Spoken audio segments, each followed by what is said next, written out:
het nou laasweek 'n bietjie gesels oor Genesis 12 vers 1 en gepraat oor wat is geloof dan en hoe lyk 'n kind van die Here. Ons gaan 'n bietjie verder daarmee, ons praat oor Genesis 12 vers 2 wat hierdie ding nou 'n bietjie verder vat.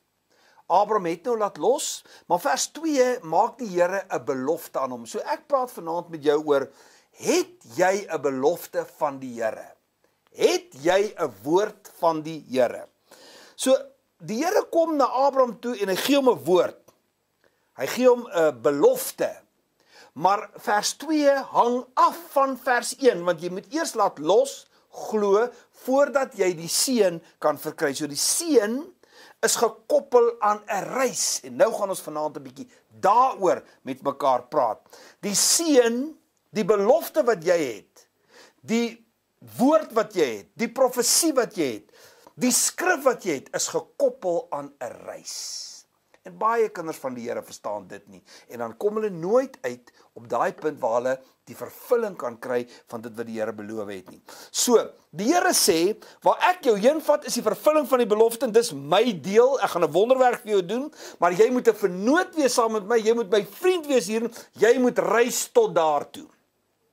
Die vervulling is nie waar jy nou in jou lewe is nie. Selfs nie waar jy nou in jou verhouding met die Here is nie. Die vervulling wag aan die einde van 'n reis. En daai reis is vol hindernisse, oponthoude, ompaaie en baie valse afdraaie. En die reis is altyd langer as wat jy verwag. En dis hoekom geloof vir baie mense nie maklik is nie, want hulle verwag kitsoplossings. Kits aankom by my bestemming. Daar moet niks in die pad wees nie. Maar iemand het faith, geloof baie mooi gedefinieer en dit staan daar in jou boekie. So ek wil julle met daai stelling wat ek in jou boekie geskryf het, lees, bespreek, daaroor praat. Want onthou een ding, die Here sal altyd doen wat hy beloof het, maar nooit wanneer jy verwag hy dit gaan doen nie. So geloof is om te wag en nie moet te verloor nie. Geloof is om te hoop en aan te hoop, dan lewe jy geloof. Daar sal baie teleurstellings wees, daar sal twyfel wees, jy sal bang word, maar dit sal nooit te vergeefs wees nie. So, eintlik die enigste geloof wat kan volhou is 'n lewende geloof. En nou kom ons praat 'n bietjie oor, wat is 'n lewende geloof? Nie maar net die saamstem nie, nie maar net in jou hart saamstem nie, nie maar net emosies selfs nie. Ek het 'n belofte van die Here nie. Geloof moet lewendig wees en praat 'n bietjie met mekaar vanaand oor, wat is 'n lewende geloof? Wat is 'n aktiewe geloof? Ek het weer vir jou 'n stelling geskryf daar in jou boekie. Lees dit, bespreek dit. Daar's 'n stelling oor, wat is die resep? Dit is eintlik 'n resep vir lewende geloof. Praat 'n bietjie daaroor, bespreek dit met mekaar oor, wat dink jy is 'n lewende geloof? So, geloof is dan om te doen. Doen maak geloof volwasse. So die vraag wat ek jou vanaand vra is, hoe weet jy jou geloof is nog lewend? Waar staan jy vanaand? Want as jy nou vir enige rugbyspeler moet vra, en dis die klip wat jy nou aan die begin van hierdie ding gesien het, en vra maar vir enige afrigter, en vra maar vir die toeskouers, jy is net so goed soos jou laaste wedstryd. Ek meen die dag toe ons teen Japan verloor, wie daaraan gedink dat ons in 2007 die wêreldbeker gewen het?